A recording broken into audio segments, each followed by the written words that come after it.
Hello student, स्वागत है आपका एक और नए वीडियो में। आज हम लॉन्जिनस के famous work on the Sublime की समरी को अच्छे तरीके से समझ रहे हैं। इस वर्क में लॉन्जिनस ने हमें बताया है कि एक अच्छे राइटर में क्या खूबियां होनी चाहिए। तो चलिए अब हम लोग इस वर्क के इंट्रोडक्शन को देखते हैं और उसके बाद फिर समरी को अच्छे तरीके से समझते हैं।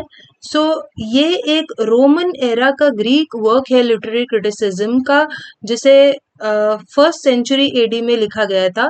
और इसके जो ऑथर हैं वो अननोन है, यानी किसने इस वर्क को लिखा था ये पता नहीं है, लेकिन कॉन्वेंशनली ऐसा माना जाता है कि ये लॉन्जिनस ने लिखा था।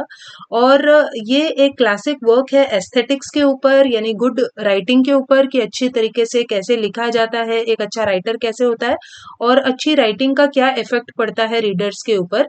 The treatise highlights examples of good and bad writing. तो लॉन्जिनस ने बहुत सारे एग्जांपल्स भी दिए हैं अच्छे और बुरे राइटिंग के बारे में प्रीवियस मिलेनियम से, यानी कि उनके पहले जितने भी अच्छे और बुरे राइटर्स रहे हैं इसके बारे में भी उन्होंने इस वर्क में बताया है, फोकसिंग पर्टिकुलरली ऑन व्हाट में लीड टू द सबलाइम। और इस तरीके से वो बताते हैं कि वो क्या चीजें हैं जिससे आदमी सबलाइम हो सकता है, यानी परफेक्शन को रीच कर सकता है, परफेक्ट बनकर एक अच्छा वर्क लिख सकता है। On the sublime is written in epistolary form. ये एक एपिस्टोलरी फॉर्म में लिखा गया है, यानी लेटर के फॉर्मेट में लिखा गया है। और इस लेटर को लॉन्जिनस ने पोस्टुमियस टेरेंटियानस नाम के एक व्यक्ति को लिखा था, ये लेटर, जो कि एक फ्रेंड थे ऑथर के। अब चलिए हम लोग इस वर्क की समरी को और अच्छी तरीके से समझते हैं। Longinus addresses the idea of greatness in prose and poetry. तो लॉन्जिनस बताते हैं कि प्रोज और पोएट्री लिखते समय कोई राइटर ग्रेट कैसे बन सकता है, and how writers can achieve this quality in their writing, और किस तरीके से राइटर्स इस क्वालिटी को अचीव कर सकते हैं। Greatness which he calls the sublime is a quality so powerful and profound that it ओवरवेल्म्स and moves the reader. तो वो कहते हैं ग्रेटनेस, जिसे उन्होंने सबलाइम भी कहा है, तो ये जो ग्रेटनेस है एक ऐसी क्वालिटी है कि अगर एक अच्छा राइटर होगा और वो कुछ बहुत अच्छा लिख देगा तो उससे रीडर एकदम मूव हो जाएगा, takes the reader out of himself, और पढ़ते पढ़ते उसे ऐसा महसूस होगा कि वो एक अलग ही दुनिया में पहुंच गया है, उसके एक्सपीरियंसेस एकदम अलग ही हैं। तो ये एक इफेक्ट होता है अच्छी राइटिंग का। Longinus proposes 5 sources that can lead to great writing. तो वो कहते हैं कि वो 5 चीजें होती है जिससे इंसान एक बहुत ही अच्छा महान राइटर बन सकता है। ग्रेट थॉट्स, यानी कि अच्छे ख्याल, स्ट्रॉन्ग इमोशंस, बहुत ही स्ट्रॉन्ग इमोशंस उसे जागृत करना आना चाहिए रीडर में। नोबल डिक्शन, यानी लिखने का जो तरीका है, जो वर्ड्स वो इस्तेमाल कर रहा है वो काफी इफेक्टिव अरेंजमेंट होना चाहिए, ठीक तरीके का अरेंजमेंट होना चाहिए। और फिगर्स और स्पीच भी उस राइटर को इस्तेमाल करने चाहिए। तो ये 5 चीजों को इस्तेमाल करके कोई भी मामूली राइटर एक महान ग्रेट राइटर बन सकता है। To further his argument, Longinus analyses examples of both strong and weak writing from works written over the previous 1000 years। अपने आर्ग्यूमेंट पे जोर देने के लिए लॉन्जिनस स्ट्रॉन्ग और वीक राइटिंग के बहुत ज्यादा एग्जाम्पल्स देते हैं, जो कि उनके पहले 1000 years में जो भी कुछ लिखा गया उसके बारे में वो एग्जाम्पल्स देते हैं। अमॉन्ग द मेनी राइटर्स, तो बहुत सारे राइटर्स के बारे में वो एग्जाम्पल्स देते हैं, जैसे Homer, Plato, Sappho, Aristophanes, Demosthenes and Cicero. इसके अलावा जो हिब्रू बाइबल का बुक ऑफ जेनेसिस है, तो उसके बारे में भी वो जिक्र करते हैं अपने वर्क में। Longinus describes greatness in writing as a combination of innate genius and learn skill.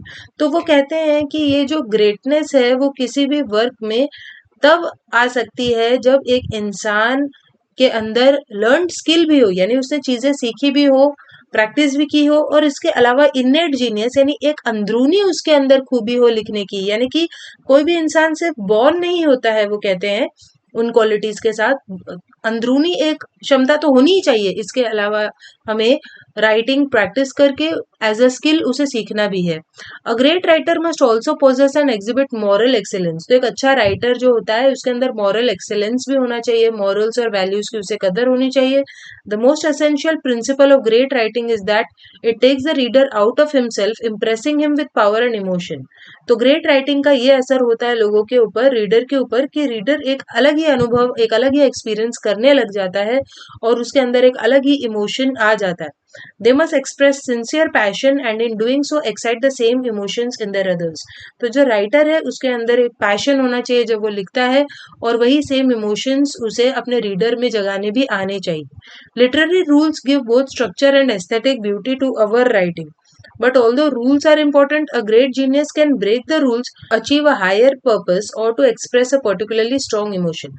तो लॉन्जिनस कहते हैं कि रूल्स फॉलो करना इम्पोर्टेंट है, लेकिन एक ग्रेट जीनियस यानी एक बहुत अच्छा लेखक कभी कभी इन रूल्स को तोड़ भी सकता है, और उन रूल्स को तोड़कर वो एक हायर पर्पस अचीव कर सकता है, एक स्ट्रॉन्ग इमोशन लोगों के अंदर जगा सकता है.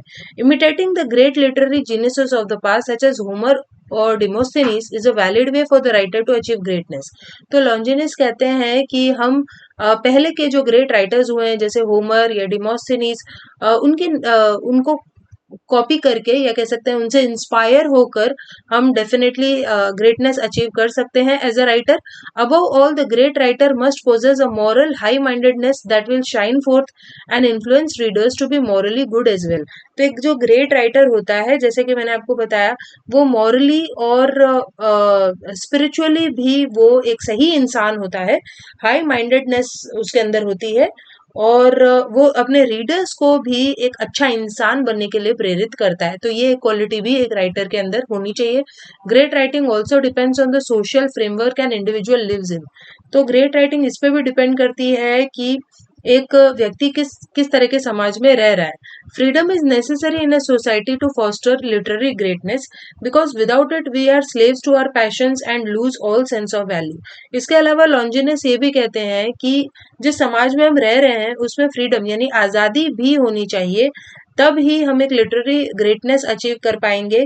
यानी अगर आज़ादी नहीं होगी तो हम जो लिखना चाहते हैं वो हमें लिखने का मौका नहीं मिलेगा. इसीलिए आज़ादी होनी चाहिए, ताकि जो भी कुछ हम लिखना चाहते हैं वो लिखने की पूरी एक आज़ादी हो हमारे पास, ताकि हम गुलाम ना बने रहें और अपना सेंस ना भूल बैठे. जो हम करना चाहते हैं या लिखना चाहते हैं, ऐसा ना हो कि वो हम ना लिख पाए. इसलिए समाज को पूरा मौका देना चाहिए, राइटर्स को फ्रीडम देनी चाहिए, ऐसा लॉन्जिनस कहते हैं. तो आई होप आपको ये जो समरी है ऑन द सबलाइम की वो समझ में आई होगी. सो चलिए मिलते हैं नेक्स्ट वीडियो में, तब तक के लिए बाय.